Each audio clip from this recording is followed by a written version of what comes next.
तो कैसे हो मेरे प्यारे साथियों। मैं मिस्टर एक्स आज आपके सामने एक रियल हादसे से जुड़ी हुई बहुत ही भयानक घटना लेकर के आया हूं और इस घटना को हमारे साथ शेयर किया है एक ऐसे इंसान ने जिसने अपनी आंखों के सामने इस पूरे घटनाक्रम को देखा है। यहां तक कि उसने अपने उस दोस्त को बचाने की पूरी कोशिश भी की थी, लेकिन सब कुछ करने के बावजूद भी वह आज बहुत बड़े पछतावे में जी रहा है। तो यह घटना है राजस्थान में घटी हुई। राजस्थान के अरावली की पहाड़ियों के बीच में एक शहर है, वहां की यह घटना है। और जिस इंसान ने हमारे साथ स्टोरी शेयर की है उनका नाम है सूरज सिंह राठौड़। और जैसा कि उन्होंने हमें बताया, ये अपने कुछ दोस्तों के साथ घूमने के लिए गए थे और अपने ही शहर के थोड़ी दूर पर एक झील है। कुछ ऊंचा सा टीला वहां पर है, तो वहां पर काफी बहुत ही सुंदर सा सीन बना हुआ है। और क्योंकि आसपास अरावली की पहाड़ियां हैं तो वहां पर और भी बड़ा ही खुशनुमा माहौल हो जाता है। लेकिन जिस जगह पर यह घूमने गए थे वहां के बारे में कई बातें बताई जाती थीं कि वह एक भूतिया जगह है। वहां पर एक झील है जिसका पानी बहुत ही श्रापित है। वहां पर कुछ भयानक एंटिटी निवास करती है, लेकिन यह ठहरे बहुत ही मॉडर्न जमाने के लोग और बहुत ही जोशीला खून इनमें था, तो उनको लगता था कि ऐसी कोई चीज होती ही नहीं है। लोग केवल ऐसी जगह पर खुद नहीं पहुंच पाते तो दूसरों को भी जाने से मना करने के लिए ऐसी ही अफवाह बनाकर रखते हैं। तो इन चारों दोस्तों ने इन सभी चीजों को दरकिनार करके उस जगह पर जाने का फैसला कर लिया और वहां पर पहुंच गए। लेकिन मुश्किल से वह वहां पर कुछ ही समय रुके होंगे कि इनके साथ जो घटना घटना शुरू हुई, यह तुरंत ही वहां से निकल करके आ गए। अब इनको लगा कि यह तो हाथों हाथ वहां से निकल आए हैं, तो उनके साथ कुछ भी गलत हुआ नहीं है। लेकिन उन्हें एहसास भी नहीं था कि इनके साथ एक बहुत ही भयानक एंटिटी साथ लग चुकी है। और जब तक इसका एहसास हुआ तब तक इनके हाथ से सब कुछ निकल चुका था। तो इस घटना को शुरू करें उससे पहले जो भी साथी पहली बार चैनल पर आए हैं वह चैनल को सब्सक्राइब करके हमारी फैमिली का हिस्सा बन जाइए। और मैं चाहता हूं कि इस घटना को आप सूरज सिंह राठौड़ की जुबानी में ही सुनिए। हेलो फ्रेंड्स, सुदूर राजस्थान के अरावली की पहाड़ियों के बीच बसा छोटा सा कस्बा बिलासपुर, जिसकी खूबसूरती देखते ही बनती है। वहां की अपनी अलग ही ऐतिहासिक दुनिया है। बहुत से किस्से कहानियां जुड़ी हुई हैं इस शहर से। उन्हीं किस्सों में से एक कहानी है यहाँ की रूहानी झील की, जो शहर से लगभग 4 किलोमीटर दूर जंगल में है। इस झील के बारे में कई किस्से कहानियां प्रचलित हैं। कहते हैं यहाँ एक प्रेमी जोड़े को जिंदा झील में डूबाकर मार दिया गया था। यह लगभग 50-60 साल पहले की बात है। खैर, यह तो किस्से कहानियों की बातें हैं, भला इन पर कौन ध्यान देता है। बस यही सोचकर हम 4 दोस्त विजय, राज, कमल और मैं सूरज सिंह राठौड़ झील पर पिकनिक मनाने का प्लान बनाने लगे। संडे का दिन डिसाइड हुआ। संडे की सुबह लगभग 8 और बजे हम चारों मेरी शिकारी जीप में सवार होकर निकल पड़े। एक फुटबॉल भी साथ में ले ली थी हमने। मार्केट से कुछ नाश्ता भी पैक करवाकर साथ ले लिया था। ड्रिंक के लिए शील्ड बियर की बोतलें भी खरीद ली और अब फुल मस्ती के मूड में हम निकल पड़े। झील की ओर गाते मुस्कुराते मौज मस्ती करते लगभग 45 बजे के आसपास हम झील पर पहुंच गए। एक तरफ पहाड़ और दूसरी तरफ जंगल, और उस पर आसमान में छितराए हुए बादल, यह सब मिलकर झील की खूबसूरती को 4 चांद लगा रहे थे। वाह, कितना सुंदर नजारा था। हम सब उस झील की खूबसूरती को देखकर अवाक रह गए थे। तभी कमल बोल पड़ा, कितनी प्यारी जगह है, और लोग पता नहीं क्यों इसे मनहूस कहते हैं। उसकी बात सुनकर सही बात है, कहते हुए मैंने भी उसकी बात में सहमति जताई। हम दोनों के मुंह से उस झील की तारीफ बातें सुनते ही शक भरी निगाहों से हमारी ओर देखते हुए राज बोला, पर यार तुम लोगों को अजीब नहीं लगता इतनी बड़ी झील और यहां कोई परिंदा तक नहीं, एकदम सुनसान, पूरी तरह जीवन रहित। उसने कहा तो हम सब उसकी हंसी उड़ाते हुए बोले, सब तेरे आने की खबर सुनकर भाग गए। उसकी बात बिल्कुल सही थी, पर हम लोगों ने उसकी बात पर जरा भी गौर नहीं किया। हम तुम लोग थोड़ी देर झील के किनारे चहलकदमी करने के बाद एक पेड़ के नीचे चादर बिछाकर नाश्ता करने बैठे। तभी विजय बोला, मैं जरा झील पर जाकर हाथ मुंह धोकर आता हूं। और वो झील के पास गया। उसने अभी पानी हाथ में ही लिया था कि उसे किसी की पायल की आवाज सुनाई दी, पर वहां हमारे साथ कोई लड़की तो थी ही नहीं। ऐसे में उसने इधर उधर देखा तो दूर दूर तक कोई दिखाई नहीं दिया, तो उसने वहम समझकर उस आवाज को अनसुना कर टाल दिया। फ्रेश होकर आते ही उसने हम सबको यह बात बताई, तो हम सब उसका मखौल उड़ाते हुए ठहाका मारकर हंस पड़े। अभी सब नाश्ता कर ही रहे थे कि तभी हमें लगा कोई पतला सा लंबा आदमी हमारे पास में से तेजी से भागते हुए निकल गया। यह चीज हम चारों ने देखी और हम ये देखकर शॉक्ड हो गए, क्योंकि वहां पर हमारे सिवा कोई भी नहीं था। फिर जो हमने देखा आखिर वह क्या था? क्या वह महज हमारी नजरों का धोखा भर था? क्योंकि वो पूरा इलाका एकदम सुनसान पड़ा था। लेकिन फिर भी हमने वहम समझकर उस वाक्य को इग्नोर कर दिया और बियर के मजे लेने लगे। ठीक उसी पल हमने सुना जैसे कोई लड़की किसी धर्म नाम के लड़के को जोर जोर से पुकार रही थी। धर्म धर्म धर्म।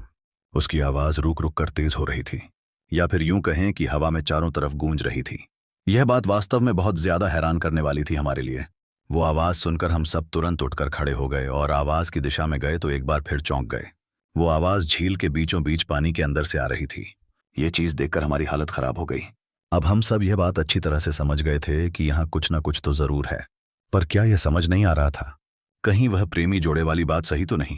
खैर, जो कुछ भी हो, अब हमने वहां से निकलने में ही अपनी भलाई समझी और यही बात अपने दोस्तों से कहते हुए मैं बोला, यार कमलराज, विजय यार, आई थिंक हमें यहां से जल्दी निकलना चाहिए। यहां कुछ भी हो सकता है। मेरी बात सुनते ही उन सब ने भी हामी भर दी, क्योंकि वहां मौजूद किसी अनदेखी ताकत की मौजूदगी का एहसास लगभग हम सबको हो ही चुका था। इसीलिए हम जल्दी से अपना सामान लेकर जीप की तरफ भागे। पर यह क्या, जीप के तो चारों टायर पंक्चर पड़े थे। अब तो हमारी अपनी हवा भी टाइट हो गई थी, क्योंकि बिना जीप इस भूतिया जगह से कैसे निकले। आखिर शहर 4 किमी दूर जो था। हम सब यह सोच ही रहे थे कि पायल की आवाज और तेज आने लगी।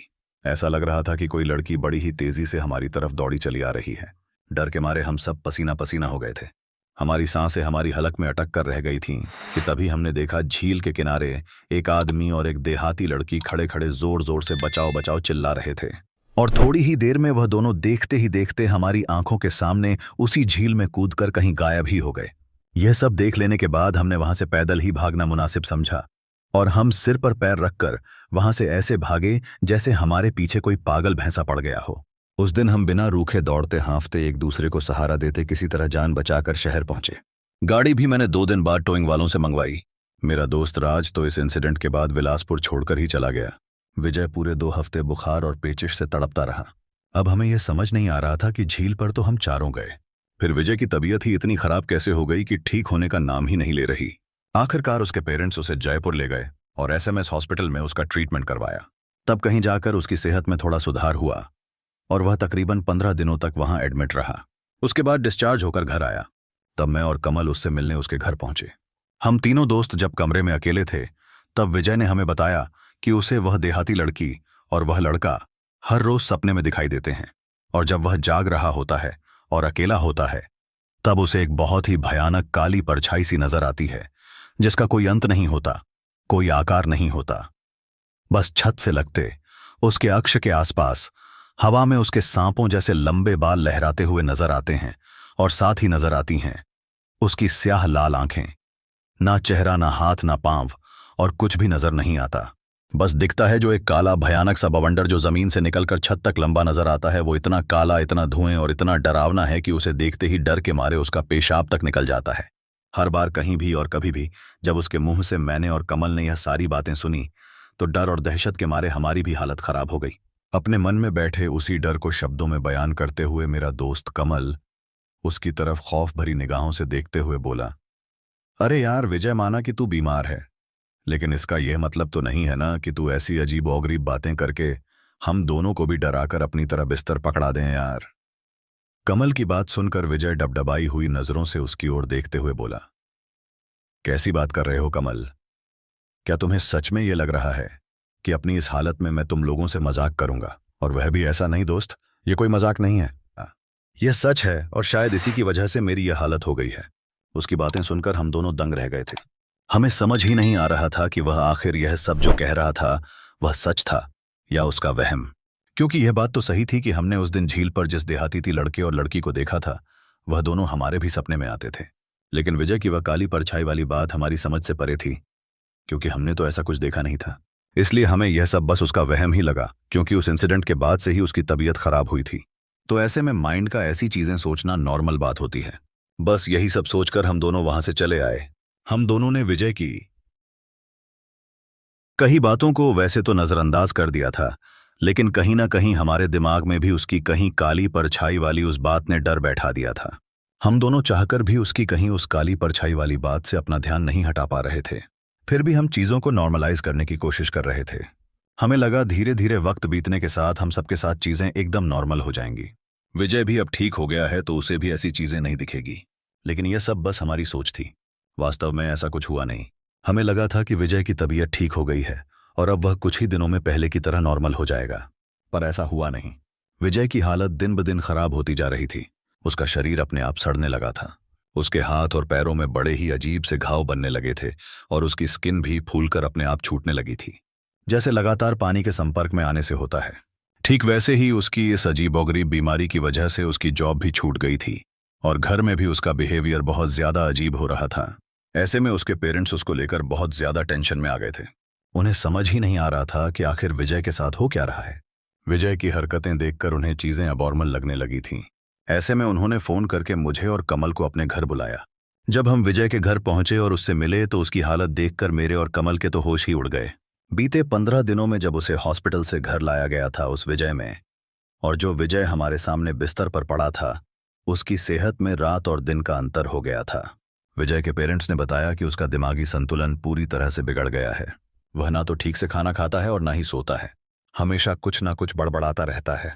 पानी नहीं पीता है, जिसकी वजह से उसे डिहाइड्रेशन की प्रॉब्लम भी होती है। पानी को देखकर बहुत ज्यादा डरता है, इनफैक्ट चिल्लाने लगता है। हम उसे साइकेट्रिस्ट के पास भी ले गए थे। उन्होंने उसे दवाइयां भी दी, लेकिन उनका भी उस पर कोई असर नहीं हुआ। इनफैक्ट उसकी तबीयत और ज्यादा बिगड़ गई और हालात तुम्हारे सामने हैं। ऊपर से उसकी स्किन पर होने वाला अजीब सा रिएक्शन और वह गंदी बदबू, कुछ समझ नहीं आ रहा है कि आखिर उसके साथ हो क्या रहा है। कभी भी कहीं भी किसी भी वक्त अचानक उसकी सांसें फूलने लगती हैं, माथे से पसीना टपकने लगता है, दांत किटकिटाने लगते हैं और किसी एक पर्टिकुलर जगह की तरफ इशारा करते हुए उसका पेशाब तक निकल जाता है। उस वक्त उसे देखकर ऐसा लगता है कि वह कुछ बोलना चाहता है, हमें कुछ बताना चाहता है, लेकिन उसकी लाख कोशिशों के बावजूद भी उसकी आवाज हलक से बाहर निकलती ही नहीं है। वह बस अपने सामने किसी एक दिशा में अपने हाथ से इशारा करते हुए हमें कुछ दिखाने की कोशिश करता है, पर हमें कुछ भी नजर नहीं आता और ना ही कुछ समझ आ रहा है कि आखिर वह हमें क्या बताना चाहता है। भला कोई इंसान पानी को देखकर कैसे डर सकता है? अब तुम ही बताओ बेटा सूरज, हम लोग क्या करें? जिस बुढ़ापे में बेटे को हमें संभालना था, उस बुढ़ापे में हम उसे संभाल रहे हैं। वह भी छोटे बच्चे की तरह कहते हुए विजय के माँ बाप रो पड़े। उन्हें इस तरह रोते देख मैंने और कमल ने उन्हें संभाला। हम दोनों उन्हें सांत्वना देने की कोशिश कर रहे थे। कुछ देर इसी तरह रो लेने के बाद अपने आंसू पोंछते हुए विजय के पापा मेरे और कमल की तरफ देखते हुए बोले, नहीं बेटा, यह सब अपने आप तो हो नहीं सकता, कुछ ना कुछ तो जरूर हुआ है। बेटा सच बताऊं, आखिर क्या बात हुई है जो मेरा इतना होनहार बेटा अचानक इस तरह से पागलपन वाली हरकतें कर रहा है और दिन ब दिन उसकी सेहत गिरती ही जा रही है? अगर कुछ बात है तो प्लीज प्लीज हमें बताओ बेटा, इससे पहले कि बहुत देर हो जाए, हमारा बेटा हमारे हाथ से चला जाए। हमें बताऊं, अगर तुम दोनों को इस बारे में कुछ भी पता है तो बताओ हमें। अब हम दोनों को भी इस बारे में एग्जैक्टली तो कुछ पता नहीं था, बस इतना जानते थे कि यह सब उस दिन से शुरू हुआ था जिस दिन हम लोग पिकनिक मनाने उस मनहूस झील पर गए थे। पर अब मुझे यह समझ नहीं आ रहा था कि यह बात मैं विजय के फादर को कैसे बताऊं। पहले तो यह कि वे यह बात सुनकर क्या रिएक्ट करेंगे, और दूसरा यह कि क्या वे ऐसी किसी बात पर विश्वास भी करेंगे या नहीं, क्योंकि उस झील पर जाने से पहले तो हम सब खुद भी ऐसी पैरानॉर्मल चीजों की बातों को हंसकर टाल दिया करते थे। लेकिन फिर यह बात भी दिमाग में चल रही थी कि अगर मैंने उन्हें कुछ नहीं बताया तो बहुत कुछ हो जाएगा। इसलिए ना चाहते हुए भी मैंने उनके सामने उस झील पर हुई सारी पैरानॉर्मल घटनाओं के बारे में उन्हें बताया, और साथ ही यह भी बताया कि उस दिन के बाद से हमारा एक दोस्त राज तो इतना डर गया कि वह हमें और इस शहर को छोड़कर हमेशा हमेशा के लिए कहीं चला गया। और उस दिन के बाद हम दोनों को भी वह देहाती लड़का और लड़की सपने में दिखाई देते हैं, और यही सेम चीज विजय के साथ भी होती है। मैंने उन्हें वह बात भी बताई जो हॉस्पिटल से आने के बाद विजय ने मुझे बताई थी। वह काली परछाई वाली बात मेरे मुंह से, वह सारी बातें सुनने के बाद विजय के पेरेंट्स का मुंह तो खुला का खुला ही रह गया। आश्चर्य और भय के मिश्रित भाव उन दोनों के चेहरों पर। कई बातों को वैसे तो नजरअंदाज कर दिया था, लेकिन कहीं ना कहीं हमारे दिमाग में भी उसकी कहीं काली परछाई वाली उस बात ने डर बैठा दिया था। हम दोनों चाहकर भी उसकी कहीं उस काली परछाई वाली बात से अपना ध्यान नहीं हटा पा रहे थे। फिर भी हम चीजों को नॉर्मलाइज करने की कोशिश कर रहे थे। हमें लगा धीरे धीरे वक्त बीतने के साथ हम सबके साथ चीजें एकदम नॉर्मल हो जाएंगी। विजय भी अब ठीक हो गया है तो उसे भी ऐसी चीजें नहीं दिखेगी। लेकिन यह सब बस हमारी सोच थी, वास्तव में ऐसा कुछ हुआ नहीं। हमें लगा था कि विजय की तबीयत ठीक हो गई है और अब वह कुछ ही दिनों में पहले की तरह नॉर्मल हो जाएगा, पर ऐसा हुआ नहीं। विजय की हालत दिन ब दिन खराब होती जा रही थी। उसका शरीर अपने आप सड़ने लगा था। उसके हाथ और पैरों में बड़े ही अजीब से घाव बनने लगे थे और उसकी स्किन भी फूलकर अपने आप छूटने लगी थी, जैसे लगातार पानी के संपर्क में आने से होता है। ठीक वैसे ही उसकी इस अजीबोगरीब बीमारी की वजह से उसकी जॉब भी छूट गई थी और घर में भी उसका बिहेवियर बहुत ज्यादा अजीब हो रहा था। ऐसे में उसके पेरेंट्स उसको लेकर बहुत ज्यादा टेंशन में आ गए थे। उन्हें समझ ही नहीं आ रहा था कि आखिर विजय के साथ हो क्या रहा है। विजय की हरकतें देखकर उन्हें चीजें अबॉर्मल लगने लगी थीं। ऐसे में उन्होंने फोन करके मुझे और कमल को अपने घर बुलाया। जब हम विजय के घर पहुंचे और उससे मिले तो उसकी हालत देखकर मेरे और कमल के तो होश ही उड़ गए। बीते 15 दिनों में जब उसे हॉस्पिटल से घर लाया गया था उस विजय में, और जो विजय हमारे सामने बिस्तर पर पड़ा था उसकी सेहत में रात और दिन का अंतर हो गया था। विजय के पेरेंट्स ने बताया कि उसका दिमागी संतुलन पूरी तरह से बिगड़ गया है। वह ना तो ठीक से खाना खाता है और ना ही सोता है। हमेशा कुछ ना कुछ बड़बड़ाता रहता है। पानी नहीं पीता है, जिसकी वजह से उसे डिहाइड्रेशन की प्रॉब्लम भी होती है। पानी को देखकर बहुत ज्यादा डरता है, इनफैक्ट चिल्लाने लगता है। हम उसे साइकेट्रिस्ट के पास भी ले गए थे। उन्होंने उसे दवाइयां भी दी, लेकिन उनका भी उस पर कोई असर नहीं हुआ। इनफैक्ट उसकी तबीयत और ज्यादा बिगड़ गई और हालात तुम्हारे सामने हैं। ऊपर से उसकी स्किन पर होने वाला अजीब सा रिएक्शन और वह गंदी बदबू, कुछ समझ नहीं आ रहा है कि आखिर उसके साथ हो क्या रहा है। कभी भी कहीं भी किसी भी वक्त अचानक उसकी सांसें फूलने लगती हैं, माथे से पसीना टपकने लगता है, दांत किटकिटाने लगते हैं और किसी एक पर्टिकुलर जगह की तरफ इशारा करते हुए उसका पेशाब तक निकल जाता है। उस वक्त उसे देखकर ऐसा लगता है कि वह कुछ बोलना चाहता है, हमें कुछ बताना चाहता है, लेकिन उसकी लाख कोशिशों के बावजूद भी उसकी आवाज हलक से बाहर निकलती ही नहीं है।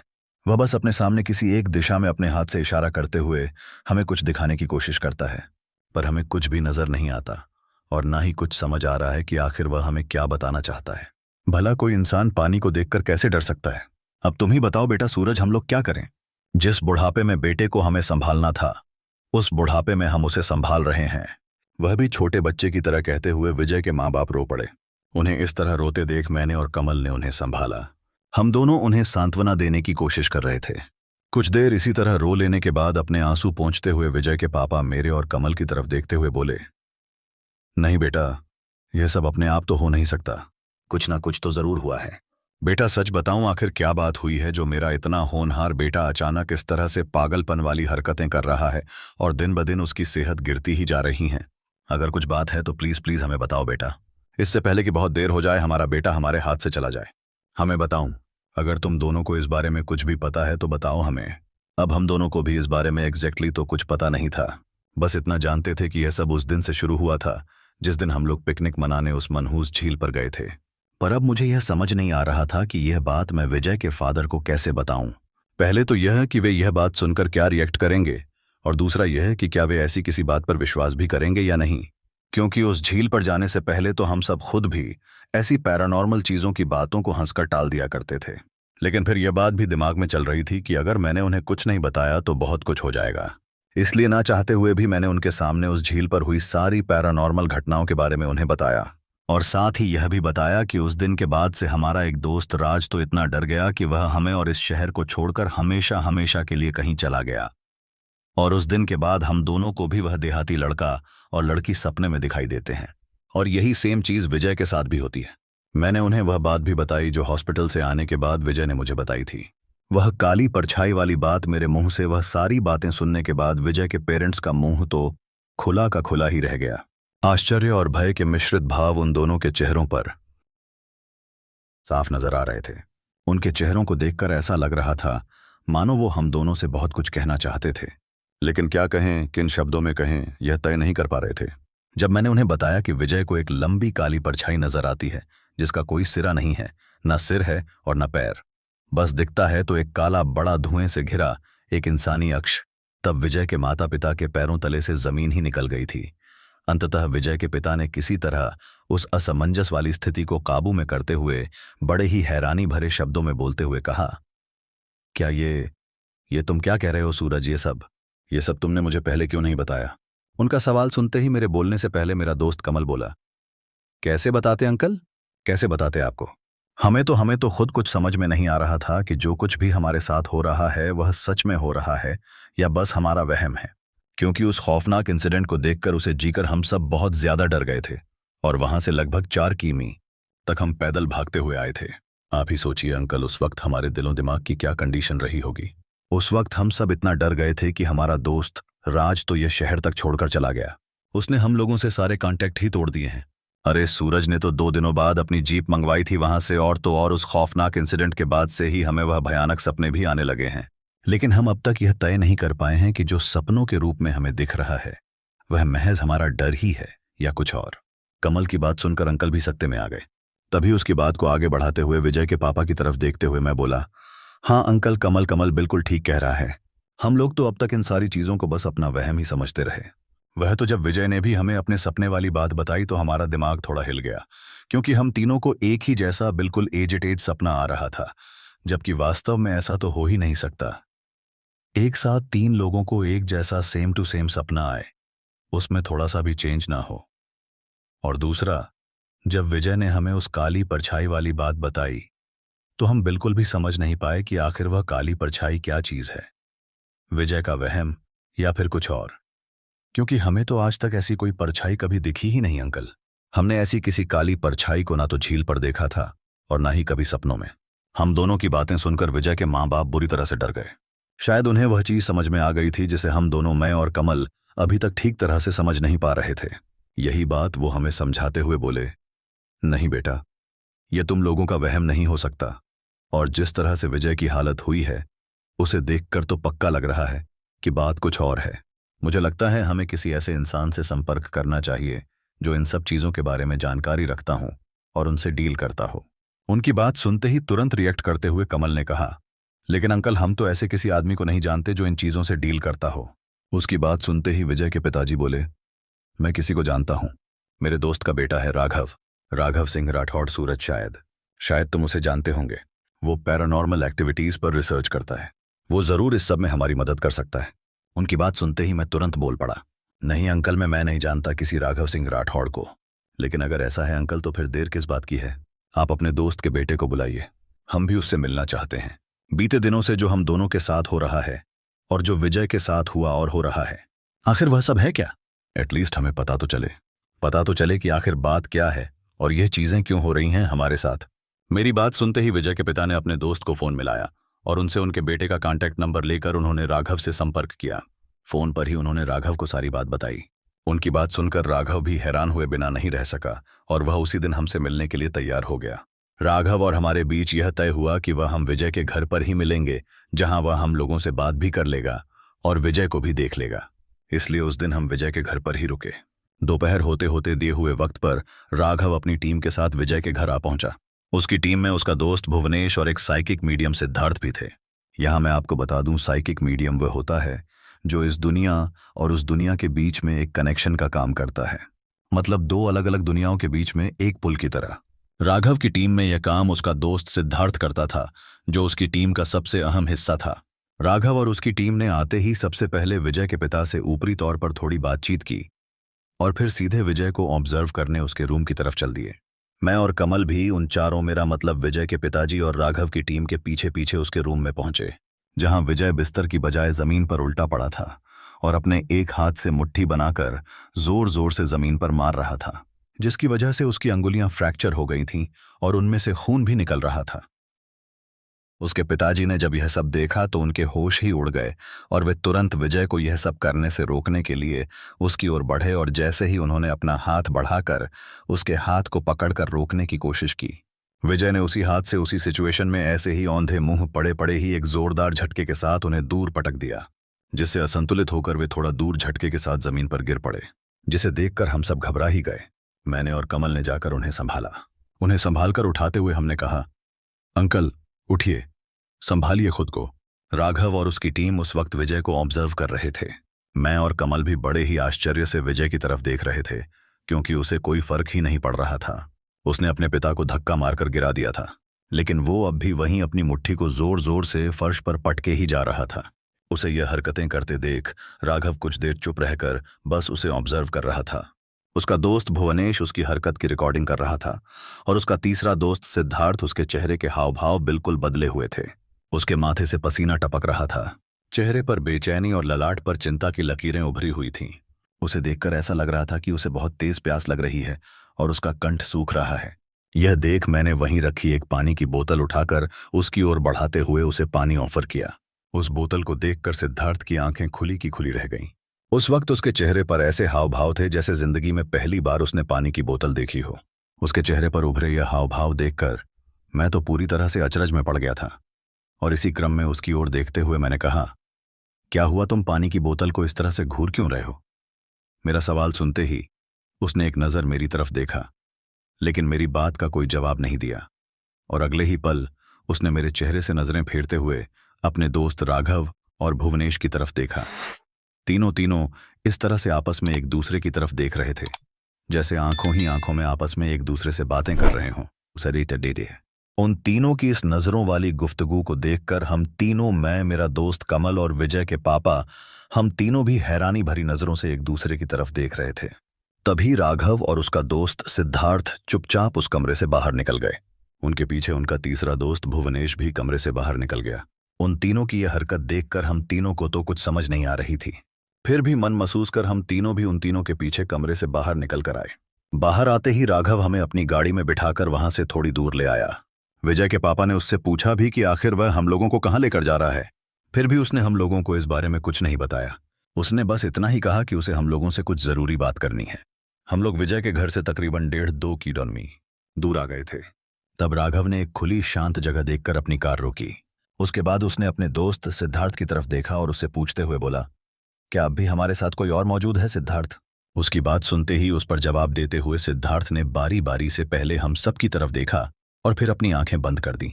हम तीनों को तो सच में कुछ समझ नहीं आ रहा था कि आखिर वह लोग कर क्या रहे थे।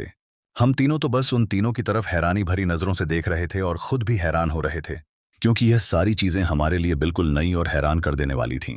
सिद्धार्थ काफी देर से यूं ही आंखें बंद करके इधर उधर चहलकदमी कर रहा था। राघव और भुवनेश बड़े गौर से उसकी तरफ देख रहे थे, मानो उसके कुछ बोलने का इंतजार कर रहे हो। हम तीनों भी बड़ी ही हैरानी भरी नजरों से उन तीनों की तरफ देख रहे थे। सिद्धार्थ इधर उधर देख लेने के बाद बड़ी ही सदी हुई नजरों से राघव की तरफ देखते हुए उतने ही गंभीर शब्दों में बोला, यहां सब ठीक है राघव, हम यहां बात कर सकते हैं। उसके मुंह से यह शब्द सुनते ही उसकी तरफ देखते हुए राघव बोला, तो फिर बताऊं ना, सिद्धार्थ विजय के साथ आखिर हो क्या रहा है? आखिर ऐसी कौन सी एनर्जी जुड़ी हुई है उसके साथ जिसने एक जीते जागते इंसान को बिल्कुल सड़ा दिया है? उसके शरीर से बदबू आने लगी है। आखिर ऐसी कौन सी पैशाचिक शक्ति जुड़ गई है उसके साथ जिसने उसकी ऐसी दुर्दशा कर दी है? राघव का सवाल सुनते ही उसकी ओर देखते हुए सिद्धार्थ ने कहा, पता नहीं राघव, अभी तक मुझे बस इतना ही समझ आया है कि उसके साथ कोई बहुत ही ज्यादा स्ट्रांग और पावरफुल एनर्जी है जो उसे पूरी तरह अपने वश में कर चुकी है। वह जब चाहे उसे पजेस करती हैं और जब चाहे उसे होश में लाकर डराती है। वह उसे मानसिक रूप से पूरी तरह डिस्टर्ब कर देना चाहती है। राघव यार, उसके साथ जो पैशाचिक शक्ति जुड़ी हुई है वह बहुत ही ज्यादा भयानक और शैतानी ताकत है। जब वह उसके शरीर से बाहर निकलकर उसे डराती है तो उस डर की इंतहा इतनी होती है कि विजय के दिमाग का उसके शरीर पर कोई नियंत्रण ही नहीं रहता। डर के मारे उसका पेशाब तक छूट जाता है, कभी भी और कहीं भी। वह एनर्जी जो कोई भी है, वह ये सारी चीजें करके उसे लोगों से दूर कर देना चाहती है ताकि उसे पूरे जमाने से काटकर अपने साथ ले जा सकें। सिद्धार्थ की बातें सुनकर विजय के पिताजी बेहद डर गए और राघव की तरफ देखते हुए बोले, राघव बेटा, विजय मेरा ये इकलौता बेटा है। प्लीज सेव हिज लाइफ, कुछ भी करो लेकिन उसे बचा लो बेटा। उसके सिवा हमारा इस दुनिया में हर कोई नहीं है, बस नहीं हमारा सहारा है। विजय के पिताजी की बात सुनते ही राघव उन्हें ढांढस बंधाते हुए बोला, आप चिंता मत कीजिए अंकल, हम अपनी जान की बाजी लगाकर भी विजय को इस मुसीबत से बाहर निकाल लाएंगे। फिर उसने सिद्धार्थ की तरफ देखते हुए कहा, सिद्धार्थ, क्या तुम और कुछ बता सकते हो इस बारे में कि आखिर वह एनर्जी क्या है, कैसी है? कुछ भी ऐसा जिससे हमें यह पता चल सके कि हमें किस दिशा में काम करना है। उसकी बात सुनते ही सिद्धार्थ कुछ सोचते हुए बोला, मैं पक्का तो नहीं बता सकता राघव, लेकिन मुझे लगता है कि वह जो भी एनर्जी है उसका संबंध पानी से है, क्योंकि मुझे अपने ध्यान में सिर्फ पानी ही पानी दिखा, जैसे कोई बड़ा सा तालाब हो या फिर कोई नदी। सिद्धार्थ की बात सुनते ही मैं तुरंत बोल पड़ा, हाँ तुम ठीक रहते हो सिद्धार्थ, उस एनर्जी का संबंध पानी से ही है। दरअसल 1 महीने पहले हम शहर से 4 किलोमीटर दूर उस रूहानी झील पर गए थे। वो झील जो अपनी रहस्यमयी चीजों के लिए बहुत ज्यादा फेमस है। वहां हमारे साथ बहुत सी अननेसेसरी चीजें भी हुईं। कहते हुए मैंने विजय के पिताजी सिद्धार्थ, राघव और भुवनेश को उस दिन हमारे साथ घटी सारी अजीबोगरीब घटनाओं का वृतांत कह सुनाया, जिसे सुनकर विचारों के चारों दंग रह गए और विजय के पिताजी मुझे डांटते हुए बोले, यह सारी चीजें तुम्हें हम लोगों को बहुत पहले ही बता देनी चाहिए थीं। सूरज, अगर तुमने ऐसा किया होता तो आज मेरे बेटे की यह हालत ना हुई होती। यह सारी चीज तुमने मुझे तब बताई जब मैंने कुरेद कुरेद कर इस बारे में तुम लोगों से पूछा। कहते हुए उन्होंने हमारे सामने अपने हाथ जोड़ दिए और हमारी मतलब मेरी और कमल की तरफ देखते हुए बोले, अगर अब भी कुछ ऐसा है जो तुम हमें नहीं बता रहे हो या बताने में हिचकिचा रहे हो तो प्लीज प्लीज सब कुछ बता दो ताकि मेरे बेटे को इन सब चीजों से मुक्ति मिल सके। उन्हें इस तरह रिएक्ट करते देख मैंने उनसे कहा, प्लीज अंकल, प्लीज हमें गलत मत समझिए, लेकिन सच बात तो यह है कि हम आपको बताते तो क्या बताते जब हम खुद कुछ नहीं जानते थे। हमारे साथ तो ऐसा कुछ भी नहीं हुआ, हमें तो बस उस खौफनाक सपने ने ही परेशान किया है। हमने रात से भी इस बारे में बात की थी। उसे भी बस वही सपना आता था। उसके अलावा हम तीनों के साथ और कुछ भी नहीं हुआ। पर पता नहीं विजय के साथ ये सब क्यों हो रहा है।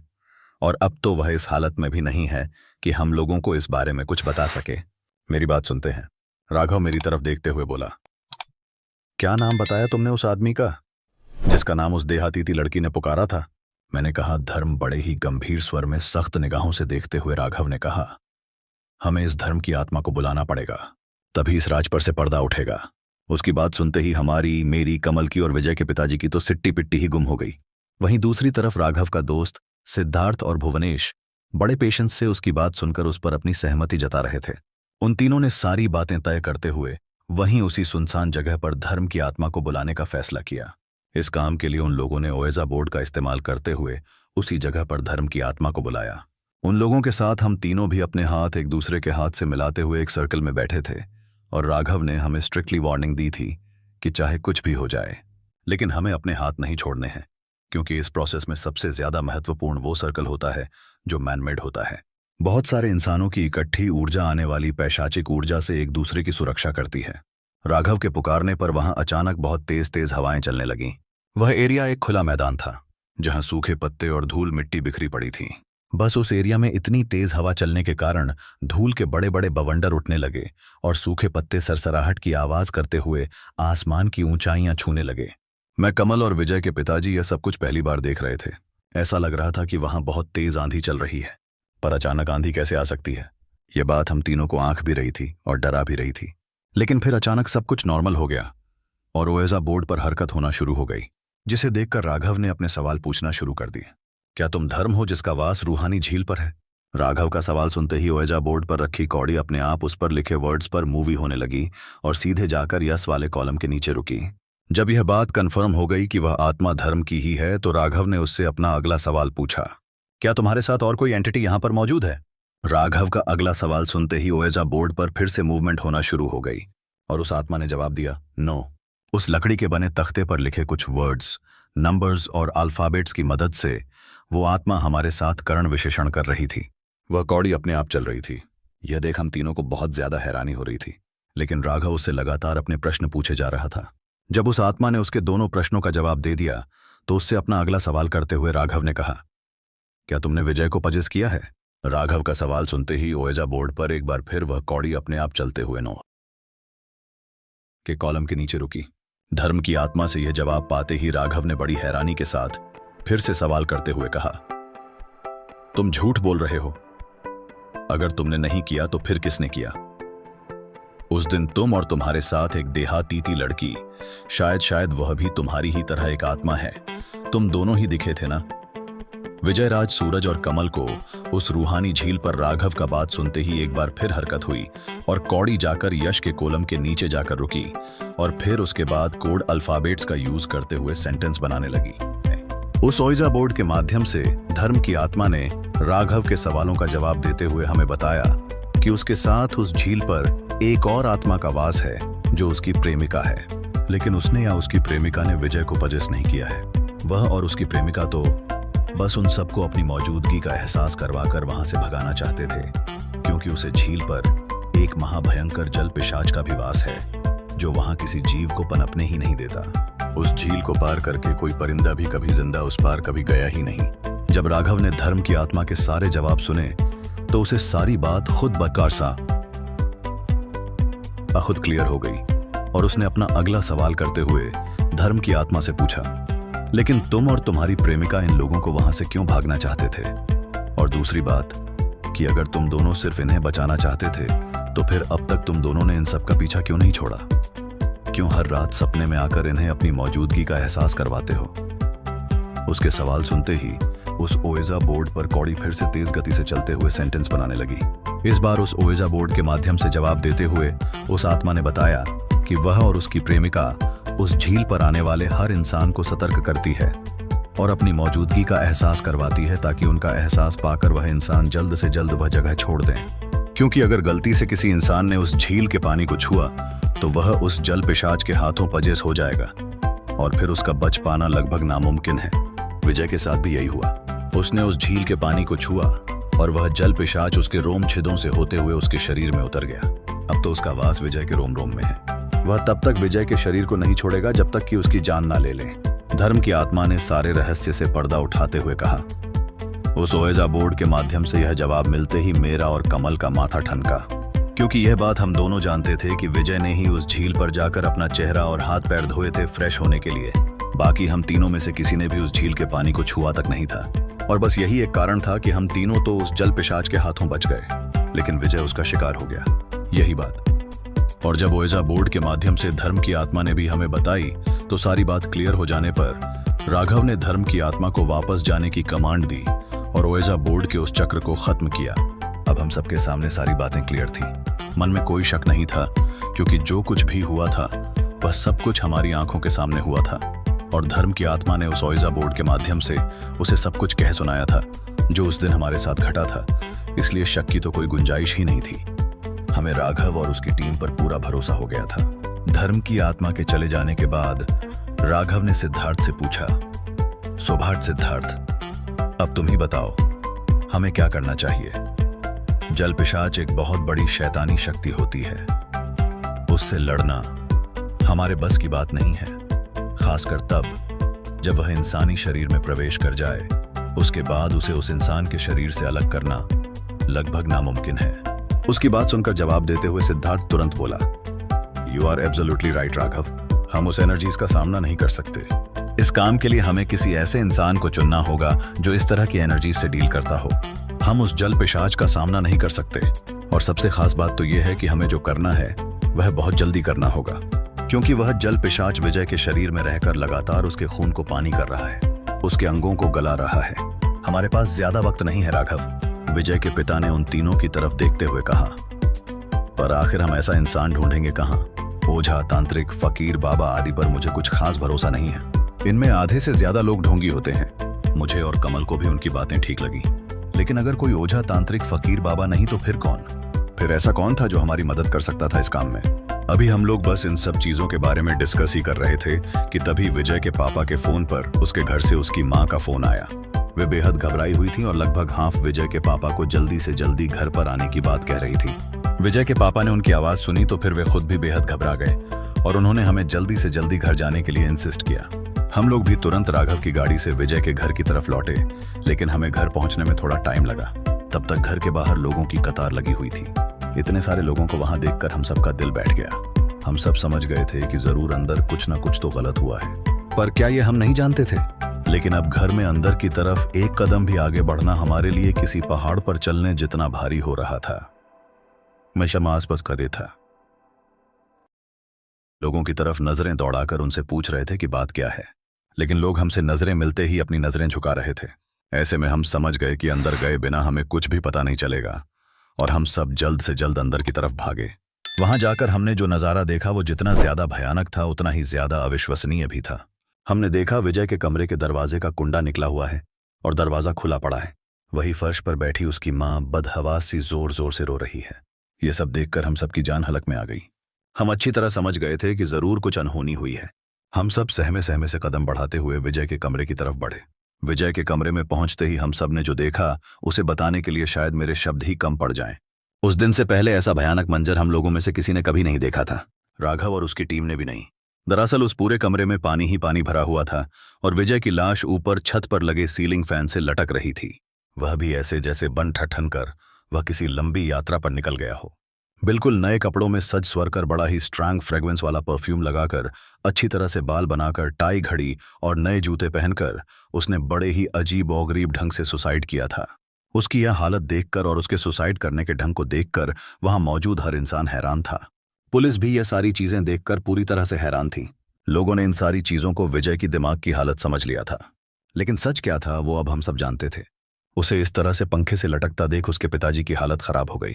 जहां एक ओर वो उसे बचाने की कोशिश करने में लगे थे और जब तक सच उनके सामने आया तब तक बहुत देर हो चुकी थी, या फिर यूं कहें कि वह एनर्जी जो विजय के साथ जुड़ी हुई थी वह हम सबसे ज्यादा स्मार्ट, ज्यादा फास्ट थी, तारे थी। इससे पहले कि हम ऐसे किसी इंसान को ढूंढते जो उससे डील करने में हमारी मदद कर सकता था, उस एंटिटी ने उस जरिए को ही खत्म कर दिया। जबकि राघव और सिद्धार्थ ने इस संबंध में उस घर पर कोई बात नहीं की थी। यहां तक कि उस खुले एरिया में भी इस बारे में बात करने से पहले पूरी एहतियात बरती थी। पर बावजूद इसके उस जल पिशाच ने शायद उन लोगों की मंशा को पहले ही भांप लिया था और उसने बड़े ही अजीब तरीके से विजय को खुद अपनी ही जान लेने के लिए तैयार भी कर लिया था। इन सारी चीजों के बीच सबसे ज्यादा अजीब था तो उस कमरे में बिखरा हुआ पानी, क्योंकि वह पानी नल से भरा हुआ नहीं था। वो पानी किसी झील या तालाब के पानी जैसा नमकीन और काई वाला था, जिसमें धूल भी थी और मिट्टी भी। उस रूहानी झील के उस खौफनाक सफर में हमने अपने दो दोस्तों को खाया, एक जो जिंदा होते हुए भी हमसे हमेशा हमेशा के लिए दूर हो गया, और दूसरा जिसने 1 महीने तक तड़प तड़प कर खुद ही अपनी जान ले ली। वह भी बड़े ही अजीब और गरीब ढंग से। उस हादसे के बाद हमें समझ आया कि हमें ऐसी चीजों को कभी नहीं जीना चाहिए जिसके बारे में हम कुछ नहीं जानते या फिर जो हमारे बस के बाहर हो। हम भी उस झील के बारे में पहले से ही काफी कुछ जानते थे, लेकिन उन सारी चीजों को नजरअंदाज करते हुए हमने उस भूतहा झील पर जाने का वह बेवकूफी भरा प्लान बनाया, और उसका क्या खामियाजा हमें भुगतना पड़ा ये आप लोगों के सामने है। लेकिन इस सब में एक बहुत ही दिलचस्प बात छिपी हुई थी। जब विजय की ऑटोप्सी रिपोर्ट आई तो उस रिपोर्ट को देखकर पुलिस के साथ साथ हम सब लोग भी जो उसके साथ जुड़े हुए थे हैरान होकर रह गए, क्योंकि हम सब की आंखों के सामने विजय की लाश को सीलिंग फैन से उतारा गया था और पूरे कमरे में पानी ही पानी होने के बावजूद उसके कपड़े बिल्कुल सूखे थे। लेकिन बावजूद इसके उसकी ऑटोप्सी रिपोर्ट में उसकी मौत का कारण दम घुटना नहीं बल्कि फेफड़ों में पानी भर जाना था। मतलब उसकी मौत विल पाइप डैमेज होने की वजह से नहीं, डूबने की वजह से हुई थी। इस बात ने हम सबको बिल्कुल शॉक्ड करके रख दिया था। हम सब बस यही सोच रहे थे कि आखिर ऐसा कैसे हो सकता है, क्योंकि अगर हम यह मान भी लें कि कमरे में भरे पानी में डूबने से उसकी मौत हुई थी तो उसके कपड़े गंदे और गीले होने चाहिए थे, लेकिन उसकी मौत के वक्त ऐसा कुछ भी नहीं था। दूसरा, अगर वह डूबकर मरा था तो उसकी लाश को सीलिंग फैन से किसने लटकाया, क्योंकि उसके कमरे में जाने का सिर्फ वो एक ही दरवाजा था जो उसकी मौत के वक्त अंदर से बंद था, जिसका कुंडा तोड़कर लोग अंदर उसके कमरे में पहुंचे थे। और दूसरी वह खिड़की जिससे उसकी मां ने उसे पंखे से लटकते हुए देखा था, और उस पर लोहे की सख्त ग्रिल लगी हुई थी जिससे किसी इंसान का बाहर निकलना पॉसिबल ही नहीं। इसका मतलब यह तो साफ था कि उस दिन उसके कमरे में बाहर से तो कोई अंदर गया ही नहीं। विजय की मां के चिल्लाने पर आसपास के लोग दौड़ कर आए और वे लोग ही कमरे का दरवाजा तोड़कर उसके कमरे में पहुंचे थे। ऐसे में हर किसी के लिए विजय की मौत एक मिस्ट्री बनकर रह गई। कोई नहीं जानता आखिर उस दिन उस कमरे में उसके साथ क्या हुआ था। वो विजय जो पानी को देखते ही डर के मारे चीखने चिल्लाने लगता था, पानी पीने से भी डरता था। आखिर इतना सारा पानी कहां से आया उसके कमरे में? उसने इतना सज धज कर अपनी जान क्यों ली? क्या उसे पहले से ही पता चल गया था कि वह एक कभी ना खत्म होने वाले लंबे सफर पर जा रहा है? और सबसे बड़ा सवाल तो यह है कि वह सीलिंग फैन से लटक कर मरा या फिर पानी में डूबने से। विजय की उन रहस्यमयी परिस्थितियों में हुई मौत अपने पीछे कई सवाल छोड़कर गई जो बीते 5 सालों में आज भी जस के तस बने हुए हैं। इन सवालों का बस हमारे पास सिर्फ एक ही जवाब है, जो उस दिन राघव की टीम के सामने उस ओइजा बोर्ड के माध्यम से उस रूहानी झील पर बसने वाली धर्म की आत्मा ने हमें बताया था, और वह था जल पिशाच। साथियों, अब आपको एहसास हो गया होगा कि क्यों मैं अक्सर आपको कहता हूं कि हमारे राजस्थान में बहुत सारी ऐसी जगह है जहां पर बहुत ही ज्यादा हॉरर चीज घटित होती है। अब क्योंकि पहले वाले लोग तो इन चीजों को मानते हैं, लेकिन आज के जमाने के लोग इन सभी चीजों को इग्नोर करते हुए चलते हैं। और यहां पर भी इन चारों दोस्तों ने यही सबसे बड़ी गलती की। अगर यह मान लेते कि भाई वहां पर कुछ ऐसा हो सकता है तो शायद इनके 2 दोस्त इसे कभी जुदा नहीं हो सकते थे। लेकिन एक वह दोस्त जो बिना बताए पूरा शहर छोड़कर ही दूर चला गया और ना ही उसने कभी कांटेक्ट किया। अब पता नहीं वह भी जिंदा है या नहीं, या उसके साथ भी कुछ ऐसी घटना हो गई हो जैसा शायद इनके साथ हुई है। और दूसरा दोस्त था जिसको बचाने की पूरी कोशिश करने के बावजूद भी वह बच नहीं सका, बल्कि वह तो पूरी चीज जान ही नहीं पाए। उससे पहले ही उस जल पिशाच ने उनको नष्ट कर दिया। तो कभी भी ऐसी राजस्थान की नई जगह पर आए तो वहां के बारे में अच्छी सी रिसर्च करें। और हाँ, अगर बड़े बुजुर्ग कुछ कहते हैं तो उनकी बात भी मान लेनी चाहिए। हालांकि मैं नहीं कहता कि अंधविश्वास में विश्वास करो, हर चीज को अच्छे से देखो, लेकिन कुछ चीज ऐसी होती है जिनके बारे में आपको मान लेना चाहिए, क्योंकि इस दुनिया के बारे में हम सब कुछ नहीं जानते। कई ऐसी शक्तियां मौजूद हैं जो हमारी समझ से अभी बाहर है। उम्मीद है आप अच्छे से समझ पाए होंगे। तो चलिए अब अपने कुछ साथियों के नाम लेते हैं। शरीफ अहमद कल्याण महाराष्ट्र, रमेश नेपाल, सुमित उज्जैन, प्रवीण कुमार दिल्ली, सोनू कुमारी दिल्ली, बबलू सिंह राजपूत वाराणसी, सुधा पांडे गुजरात, सरिता मालधन उत्तराखंड, रुसार खान राजस्थान, नेहा मलिक सोनीपत। बहुत धन्यवाद। मिलते हैं एक नए हॉरर अनुभव के साथ।